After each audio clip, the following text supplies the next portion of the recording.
विश्वं दर्पण दृश्यमान नगरी तुल्यं निजान्तर्गतं पश्यन्नात्मनि मायया बहिर्भूतं यथा निद्रया यः साक्षात् कुरुते प्रबोध समये स्वात्मानमेवाद्वयम् तस्मै श्री गुरुमूर्तये नमः इदं श्री दक्षिणामूर्तये। संभोगे विप्रलम्भे निर्भयम् अभयं भाति भूपो रसानां विक्षेपे वा समाधौ विहरण निपुणा ब्रह्म विद्यैर्नम् इत्थं लोकैरशोकैरनुपदमधिकं भाव्यमानो वधूतः श्रीपूर्णानन्दतीर्थ पथि पथि पथिकान् नन्दयन् वं भ्रमीति। अखण्डानन्द संबोध पूर्तये ब्रह्ममूर्तये सुधास्मित समाश्लिष्ट नेत्रान्त स्फूर्तये नमः।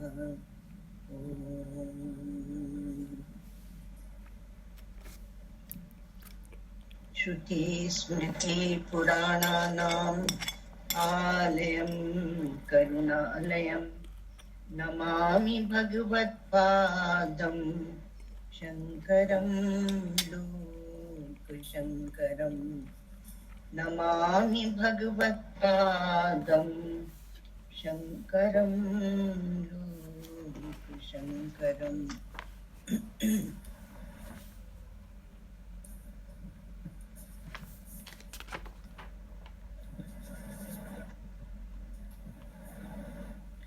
कल क्या पढ़े थे हम लोग? क्या पढ़े थे, कोई बता सकते हैं? हम लोगों ने एक तो उपासना की बात की थी, ठीक है। तो उपासना की जो बात की थी तो उसमें प्रत्येक उपासना, अंगरा उपासना, ऐसे दो प्रकार की उपासना के लिए विचार किया था। तो प्रत्येक उपासना जो है वो बहिरंग है, थोड़ा उसमें बहिर्वृत्ति होती है, अंतःकरण साथ में होता है, कर्तृत्व भोक्तृत्व भी होता है और मन अंतःकरण बना रहता है ना। लेकिन क्या है कि इससे विक्षेप और मल की निवृत्ति हो जाती है, एकाग्रता बनती है आपकी, और एकाग्रता के साथ साथ में आप एक निष्ठ हो जाते हैं, एक परमात्मा में आपकी निष्ठा हो जाती है। तो इसलिए और दूसरी सब ओर से छूट जाते हैं। तो उपासना का बहुत महत्व है और हमारे यहाँ उपासना वेदों में भी बहुत सी उपासनाएं बताई जाती हैं। लेकिन क्या होता है का आवरण दोष रह जाता है। तो जैसे नेत्र की सफाई है, अब थोड़ा सा एक बात को समझना पड़ता है कि जैसे आप नेत्र की सफाई करें, अर्थात आपको उससे साफ दिखाई देने लगे तो आप वस्तु को ज्यों का त्यों देख पाएंगे।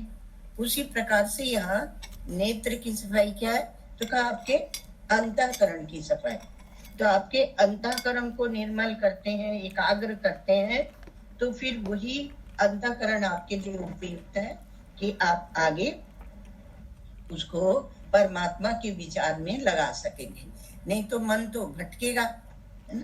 तो इसलिए उपासना की आवश्यकता होती है।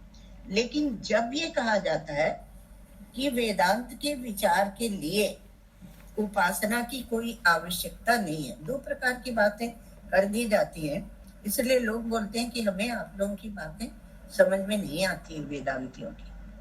तो उसका कारण ये है कि जैसे आपको निशाना साधना है तो आपने बंदूक की सफाई की, अब उसके बाद फिर आप उसमें गोली भरेंगे, निशाने की तरफ लगाएंगे और फिर आप उसके ट्रिगर को दबा के और लक्ष्य भेद करेंगे, ठीक है। तो इसमें जो बंदूक की सफाई है वह अंतरंग साधन नहीं है, साक्षात साधन भी नहीं है। इसलिए उसका निषेध, क्योंकि वहीं आप अटक न जाएं, इस कारण से उसका निषेध भी कर दिया जाता है। तो बहुत से लोग फिर जिंदगी भर वही उपासना ही करते रहते हैं, आगे की ओर चलते ही नहीं है और उसी को महिमा मंडित करने लगते हैं। और जो पीछे आपको देखकर चल के आ रहे हैं, जो साथ में चल चल के आ रहे हैं, आपको देख के चल रहे हैं, तो वो भी इस तरह से हो जाते हैं कि वो भी सोचते हैं कि बस इतना करना ही जीवन का यथार्थ सत्य है।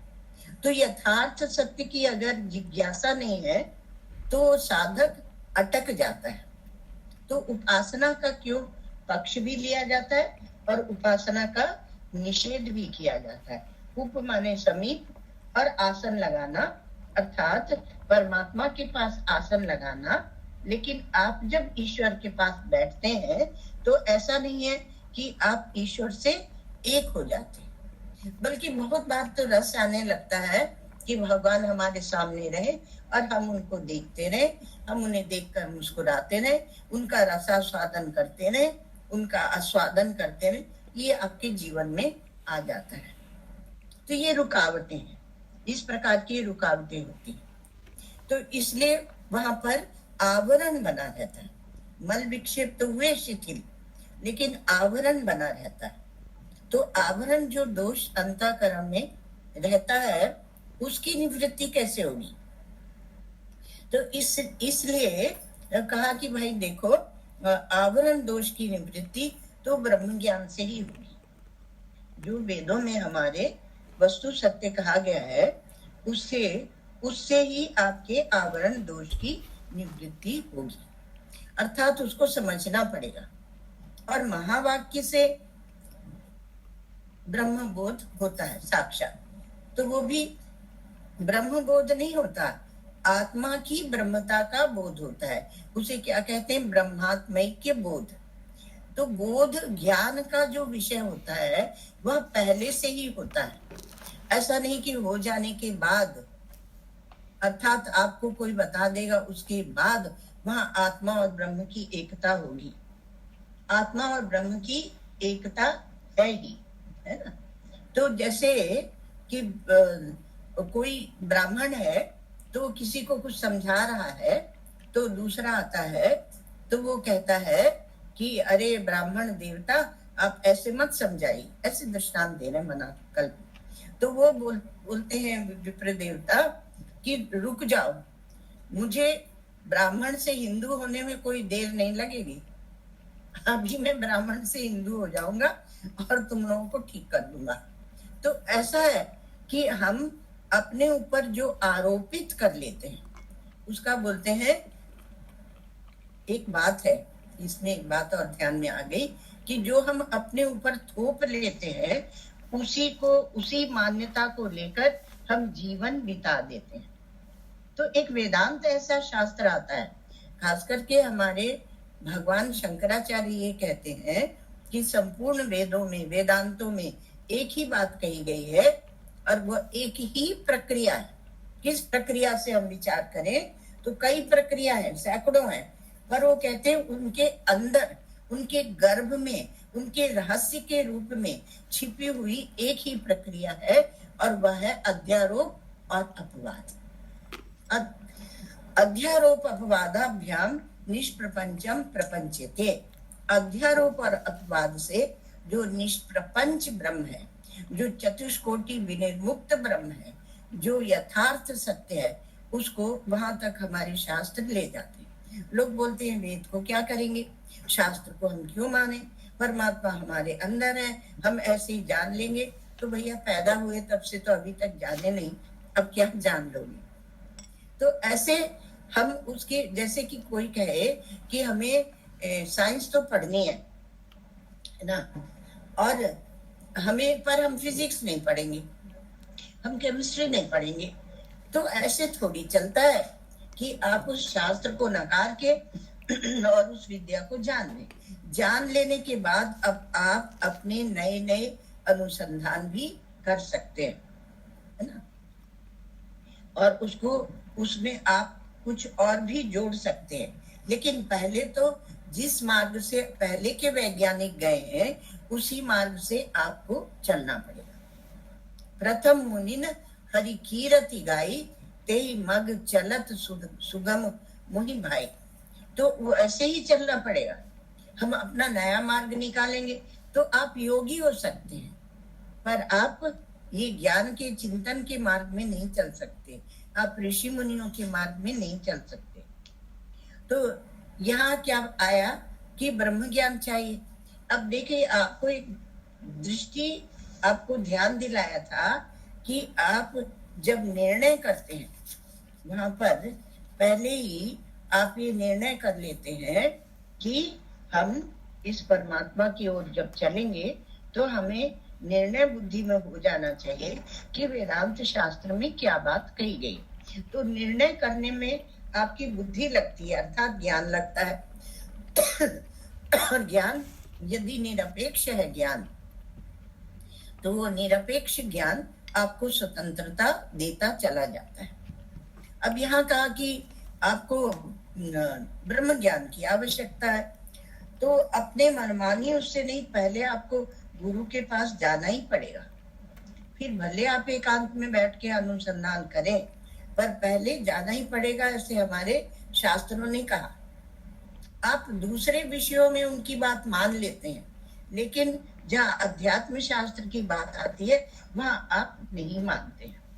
वहां आपने अलग अलग पंथ, अलग अलग मत, अलग अलग संप्रदाय निकाल के रख दिए और खुद भ्रमित है और दूसरों को भी भ्रमित करते रहते। तो ऐसे नहीं चलता है।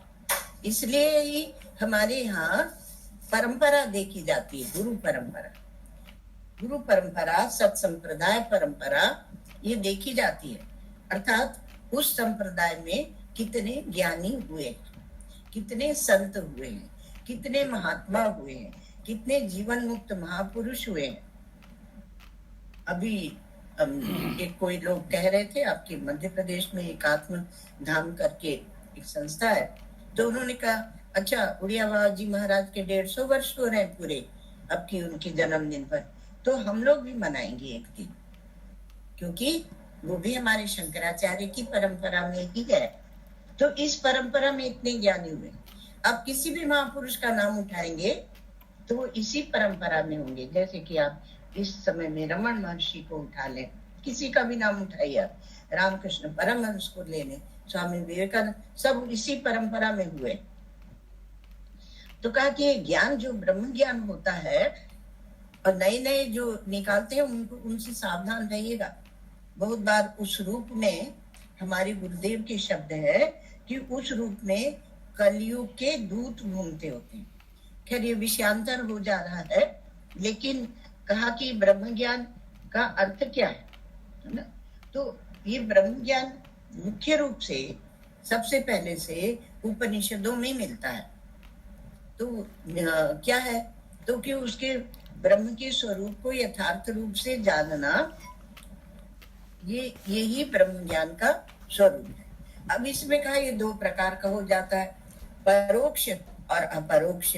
तो परोक्ष में क्या है कि हमने उनके लक्षण जान लिए, सत्यम ज्ञानम अनंतम ब्रह्म, ये लक्षण है, अर्थात सच्चित और आनंद है वह ब्रह्म, और एक अद्वितीय है। अनंतम में अद्वितीयता भी है। तो अब क्योंकि जो वस्तु कहीं कट गई पिट गई तो फिर वो अनंत कैसे होगी। तो ये कहा कि अनंतम के द्वारा ये भी सत्यम ज्ञानम अनंतम, अनंतम में आपका आनंद भी आ जाता है और अनंतम में असीमता, अद्वितीयता भी आ जाती है, और अलग से भी एक में वाद्वितीयम कहती हैं श्रुतियां। अब ये ऐसा जो ब्रह्म है, परमात्मा है, तो कहीं आकाश में टंगा होगा। अब जब आकाश में टंगा होगा तो हम उसे कैसे जानेंगे, क्योंकि उसकी जागीर अलग हो गई, बहुत बड़ी है। और हमारी अपनी छोटी सी हमने अपनी बना रखी है जीव के रूप में, तो कैसे मिलन होगा? इसलिए महावाक्य के द्वारा एकत्व बताया जाता है। तो महावाक्य अर्थात जैसे तत्वमसि, अयम आत्मा ब्रह्म, यत् साक्षात अपरोक्षात ब्रह्म, ऐसे महावाक्यों से बताया जाता है। उपनिषद में है महावाक्य, लेकिन महावाक्य गीता में भी, और कहीं कहीं तो अनेक महावाक्य भगवान श्री कृष्ण बोले हैं। तो महावाक्य के द्वारा उसका अपरोक्ष साक्षात्कार होता है, अर्थात आपको अनुभव होता है कि वह परमात्मा आपसे पृथक नहीं है। जैसे तत्वमसि मुख्य रूप से लेते हैं तो तत् जो शब्द है ना, तो जो तत् शब्द है उससे वह माने जो परोक्ष परमात्मा है, और उसी को बोल देते हैं कि वह तुम हो।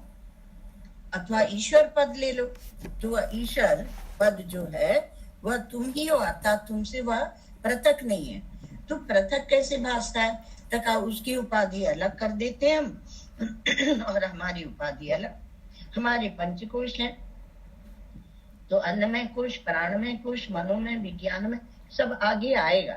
तो ये 5 कोश है, और उसकी उपाधि क्या? उसकी उपाधि माया और पंच महाभूत है, पृथ्वी जल अग्नि वायु और आकाश। तो वह जो और कारण ब्रह्म और कार्य ब्रह्म ऐसे भी 2 कर देते हैं। तो परोक्ष ब्रह्म ज्ञान में क्या होता है कि हम शास्त्र और गुरु के वाक्य को सत्य मानते हैं। तो कहा कि महाराज ये तो श्रद्धा है, कहना चाहिए ना आपको कि ये तो श्रद्धा है, और श्रद्धा तो धर्म का उपादान होता है। और ये वेदांतों में कहाँ से आ गई? वेदांतों में भी श्रद्धा की आवश्यकता है, क्योंकि सत माने सत, उसको धारण करने की शक्ति, उसको बोलते हैं श्रद्धा। तो इससे क्या होता है? परोक्ष ज्ञान होता है। तो जैसे आपको कल बताया था कि कोई सभा में बोला कि मोहन है, तो कहा मोहन है, तो परोक्ष हुआ। आपने, जिन लोगों ने आपसे कहा कि हाँ सभा में मोहन है, तो आपको उनके ऊपर श्रद्धा करनी पड़ी। आपने देखा नहीं मोहन को, पर उनकी बात को मान लिया, तो उसको बोलते हैं परोक्ष ज्ञान। लेकिन ये परोक्ष ज्ञान अपरोक्ष ज्ञान कराएगा। वैसे तो कल की बात फिर से आ गई है। तो सदगुरु के जो वचन होते हैं और सत शास्त्र में जो विश्वास होता है, उसी से परोक्ष ज्ञान होता है। इसीलिए हमारे यहाँ जिसके जीवन में बालक, छोटा बालक अभी पढ़ रहा है विद्यालय में, पर जिसके जीवन में आज्ञा पालन होता है, उसको हम बड़ा अच्छा सद्धर्म मानते हैं कि ये बड़ा अच्छा बालक है, कहना मानता है। तो कहना मानने से क्या अच्छी बात होगी? अच्छी बात ये होगी कि जब वेद आपको बताएंगे कि आत्मा है, ब्रह्म है, ईश्वर है, तो उसको भी आप मानेंगे। तो क्या पूरी मान्यता है ये, जिसको बोलते हैं फेथ? तो मान्यता ही है? तो कहा नहीं, वेद एकमात्र शास्त्र है विश्व में, वेद और वेद से संबंधित सब गीता आदि सबको ले लेना, जो आपको क्रमशः परमात्मा तक ले जाते हैं और उसका अपरोक्ष साक्षात्कार भी कराते हैं। पहले इनडायरेक्टली बताया जाता है, फिर डायरेक्टली भी आपको बता दिया जाता है कि यह है परमात्मा और आप इसका अनुभव करें।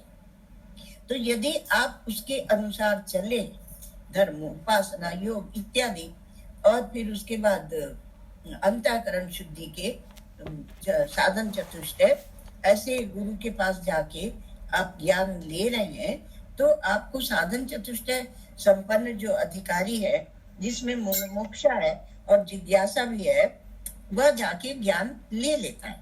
तो ज्ञान जब उसके जीवन में जब ज्ञान आता है, तब उसको अपरोक्ष साक्षात्कार हो जाता है।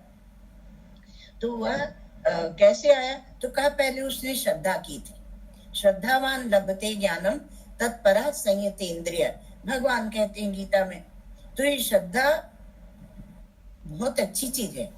और दूसरी बात आपको बताएं, एक और ध्यान रखिएगा श्रद्धा वाले विषय में, कि जब आप आगे की भूमिका की, उससे और बड़ी भूमिका की बात बता सकते हैं, तब पहले की भूमिका आप उसकी छुड़ा दीजिए, उस साधक की। यदि आप आगे की बड़ी भूमिका नहीं बताते और पहले वो जिस भूमिका में खड़ा है वहां से भी उसको डगमग कर देते हैं, डगमगा देते हैं, डावाडोल कर देते हैं, तो बड़ा भारी अपराध है। और ऐसा नहीं समझिए कि हिंसा, जो हिंसा होती है वह केवल शारीरिक स्तर पर ही होती है।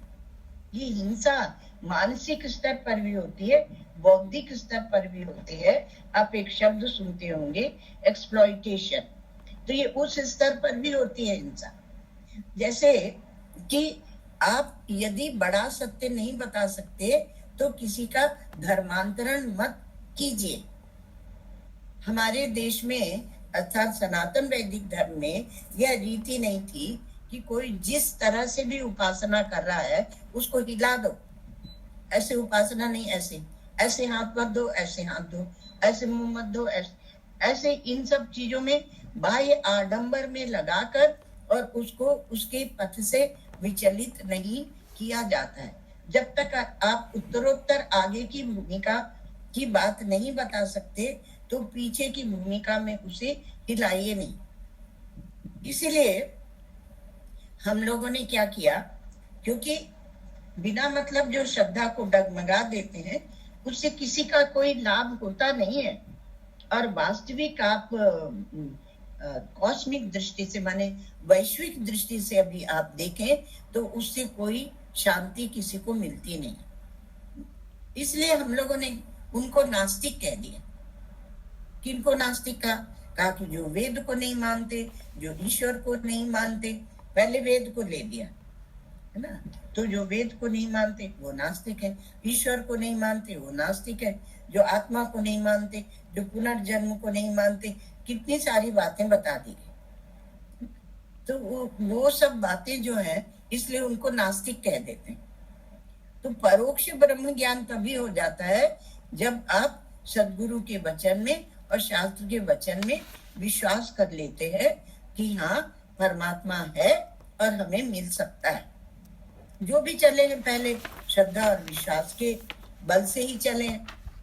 तो इससे क्या होगी, तो कहा पहला वाला आवरण असत्वापादक जो आवरण है वह निवृत्त हो जाता है। दृढ़ता चाहिए महाराज, इसमें बहुत बड़ी दृढ़ता चाहिए।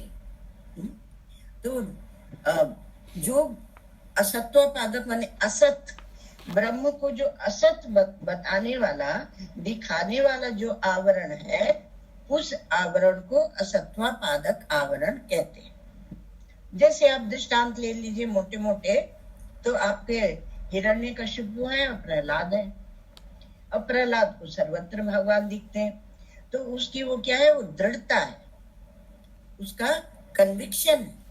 कहा कि इस खंबे में है तेरे भगवान, कहा खंबे में है, वो उनकी दृढ़ता है, उनका विश्वास है। और बुद्धि में बहुत बड़ा भारी निश्चय है, इसलिए वो जीवन मृत्यु की भी चिंता नहीं करता है। और उसको बेचारे को, प्रहलाद को क्या, वो हिरण्यकशिपु को, उसको कहीं भगवान दिखते ही नहीं, वो बोलता है नहीं है। तो उसका असत्वापादक आवरण माया के संग से और व्यवहार को सत्य मानने से बहुत गहरा हो गया है, गहरा हो गया। और इसी कारण से वो राक्षस बन गया। और ज्ञान की बात हिरण्यकशिपु करता है, वेदांत भी सुनाता है, आत्मा अजर है। हमारे जब भाई मर जाता है ना उसका हिरण्याक्ष, तब वो सब परिवार वालों को वेदांत की बात सुनाता है कि आत्मा मरती नहीं है, आत्मा अजर है, अमर है, इसलिए तुम लोग शोक मत करो, शोक मोह में मत डूबो।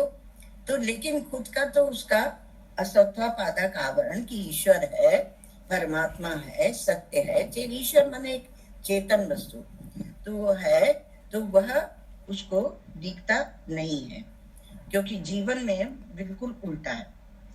तो कब समझेंगे कि परोक्ष ब्रह्म ज्ञान, इसको बोलते परोक्ष, परोक्ष और अपरोक्ष दो कर दिए। तो परोक्ष ब्रह्म ज्ञान पूरा हुआ, ये कब समझेंगे? तो कहा कि जब आप दो चीजें रखी, कल भी सुनाए थे आपको, कि ब्रह्मनिष्ठ गुरु और वेदांत शास्त्र। तो ये शास्त्र इनके वचनों के अनुसार चलकर और ब्रह्म के स्वरूप का आपकी बुद्धि में जो निर्णय हो जाता है, निश्चय हो जाता है, तब वो परोक्ष ब्रह्म ज्ञान है। और दूसरे कोई हिलाना चाहे तब भी वह हिलता नहीं। तो ये अपरोक्ष ब्रह्म ज्ञान जो है, ये क्या है? परोक्ष ब्रह्म ज्ञान तो ठीक है कि हमारी बुद्धि में निर्णय हो गया, इसलिए बुद्धि हमारी अन्य सबसे निरपेक्ष हो गई, स्वतंत्र हो गई, अंतर्मुख हो गई, अपने आप को खोजने लगी, है ना। पर ये अपरोक्ष ब्रह्म ज्ञान क्या है? तो कहा अपरोक्ष ब्रह्म ज्ञान ही है कि वह सच्चिदानंद ब्रह्म स्वरूप जो है वह मैं हूं, अर्थात आप अपने चेतन तक पहुंच जाएंगे। अपनी सारी उपाधि और सारी झंझटों को लेकर आप ब्रह्म नहीं होते, उपाधि का निरसन होता है। तो निरुपाधिक जो चेतन है वहां आपकी एकता होगी। तो अपरोक्ष ब्रह्म ज्ञान उसको कहते हैं, अर्थात आपको अपरोक्ष अनुभूति होती है। तो पूछा कि किससे होता है? तो कहा कि जब सद्गुरु के मुख से आप तत्वमसि इत्यादि महावाक्य का श्रवण करते हैं, तब आपको ये अपरोक्ष ब्रह्म ज्ञान होता है। बहुत से लोग इसमें भी ऐसा मानते हैं अपने अपने ढंग से कि एक बार सुना और हो गया। बहुत से मानते हैं कि बहुत बार सुनो, जैसे छांदोग्य में तत्वमसि महावाक्य आता है तो अनेकों बार सुनाते हैं। गुरु अपने शिष्य को अनेक बार सुनाते हैं, तब उसको वो निश्चय होता है। तब तक वो प्रश्न पूछते ही जाते हैं और वो दृष्टांत दे देकर सुनाते जाते हैं गुरुदेव। बहुत सुंदर प्रसंग है वहां सद्विद्या का। तो तत्वमसि उससे कहा अपरोक्ष ब्रह्म ज्ञान होता है। पर वो कैसे होगा? गुरुमुख से श्रवण करने से। ये एक और शर्त रखती मुख चाहते आचार्याध्यैव विदिता विद्या साधिष्ठम प्राप्त। आचार्य के मुख से सुनने से ही ये विद्या एक स्थिति को, एक प्रतिष्ठा को प्राप्त होती है। तो क्या कि जैसे आपने ब्रह्म ज्ञान में दो भेद बता दिए, परोक्ष और अपरोक्ष, उसी प्रकार से क्या ये अपरोक्ष जो ब्रह्म ज्ञान है उसमें भी भेद होते हैं। वो कितने प्रकार का होता है? हाँ होते हैं। कैसे? तो का अदृढ़ और दृढ़। अदृढ़ अपरोक्ष ब्रह्म ज्ञान और दृढ़ अपरोक्ष ब्रह्म ज्ञान। अब जो इस ब्रह्म ज्ञान के विचार के मार्ग पर चल रहे हैं, वो विचारक, वो जिज्ञासु, वो साधक जैसे जैसे सुनते जाते हैं तो उन्हें समझ में आता है कि हाँ भाई, ये तो बात, ये कमजोरी तो हमारी भी है, ये दुर्बलता तो हमारी है। इसलिए क्रमशः विभाग बनाकर और सोपान क्रम से ये वेदांत आपको समझाता है। ये इससे बड़ी विद्या और विश्व में कोई नहीं है, इसीलिए इसको ब्रह्म विद्या कहते हैं। तो कहा कि अदृढ़ और दृढ़, इसमें भेद क्या है? अब देखो, अब बहुत मजे की बात आएगी, लेकिन समय तो हो गया। तो कहा कि जहाँ असंभावना और विपरीत भावना के साथ आपकी बुद्धि में दोष है, तो असंभावना और विपरीत भावना रूपी दोष बना रहता है। और तब आप ये समझते हैं कि ब्रह्म और आत्मा की एकता है, अर्थात अपने हृदय में ही ब्रह्म का अनुभव या परमात्मा का अनुभव करते हैं। तो ऐसा जब निश्चय होता है तो उसको अदृढ़ अपरोक्ष ज्ञान कहते हैं। तो असंभावना क्या है? कहा असंभावना ये संशय है। ये संशय बुद्धि में रहता है ना। हम ऐसा कैसे हो सकता है कि हम परमात्मा से एक हो जाएंगे, हम ही परमात्मा हो जाएंगे, या हम ही ब्रह्म हो जाएंगे। तो ये असंभावना भी दो प्रकार की, या संशय भी दो प्रकार के होते हैं, एक प्रमाणगत संशय और एक प्रमेयगत संशय। प्रमाणगत संशय अर्थात आपको जो हमारे शास्त्र है, वेदांत शास्त्र है, उस पर आपको पूरे से दृढ़ निष्ठा नहीं होती। खुद ही दूर करते हैं महाराज, हम खुद ही दूर करते हैं। वो कहते हैं हमें नहीं चाहिए, हम तो अपना जप करके ही प्राप्त कर लेंगे, हमें ना गुरु जी चाहिए और ना वेदांत का उपदेश चाहिए, ना ये सत्संग चाहिए, हम अपना तो बैठ के जप करेंगे और उसी से प्राप्त कर लेंगे। क्या ध्रुव को नहीं हुआ था, बहुतों के नाम गिना देंगे कि आप उसको हुआ था, उसको हुआ था। हमें दिन रात श्रवण करना है, ऐसा ऐसी किसी की रुचि होती नहीं। तो वो क्या है कि प्रमाणगत संशय और प्रमेयगत संशय, इसकी चर्चा हम लोग करेंगे। इस संशय को ही असंभावना कहते हैं। रामचरितमानस में जहाँ कथा भी सुनाते हैं तुलसीदास जी, तो वहां क्या बोलते हैं, वहां जब पार्वती जी को थोड़ा उपदेश दे देते हैं भगवान शंकर, कुछ डांट लगा देते हैं। पार्वती जी जो पहले जीवन में सती थी, तो उसी को लेके प्रश्न पूछ रही थी कि वहां मेरी बुद्धि थी, बहुत मोहित थी, अब थोड़ी फिर से जन्म लिया तो कुछ पवित्र हुई है, तो बताइए।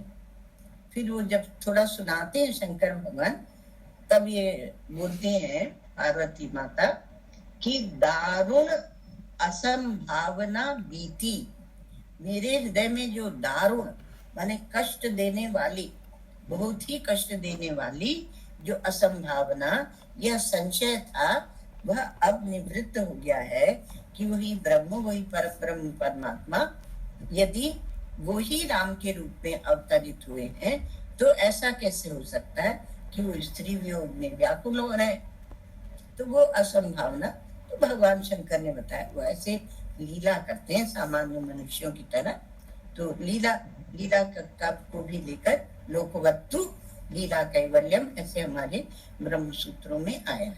तो असंभावना, और ये भी दो प्रकार की, और असंभावना और विपरीत भावना। तो असंभावना निकल भी जाए तो विपरीत भावना बनी रहती है, उसके लिए निधिध्यासन करना होता है। तो इसकी चर्चा हम लोग कल करेंगे। ओम सर्वे भवन्तु सुखिनः, सर्वे सन्तु निरामया, सर्वे भद्राणि पश्यन्तु, मा कश्चित् दुःखभाग् भवेत्। असतो मा सद्गमय, तमसो मा ज्योतिर्गमय, मृत्योर्मा अमृतं गमय।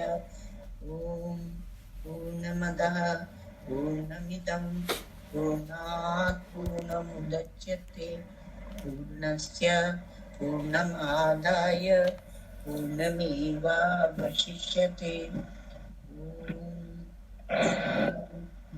शांति शांति।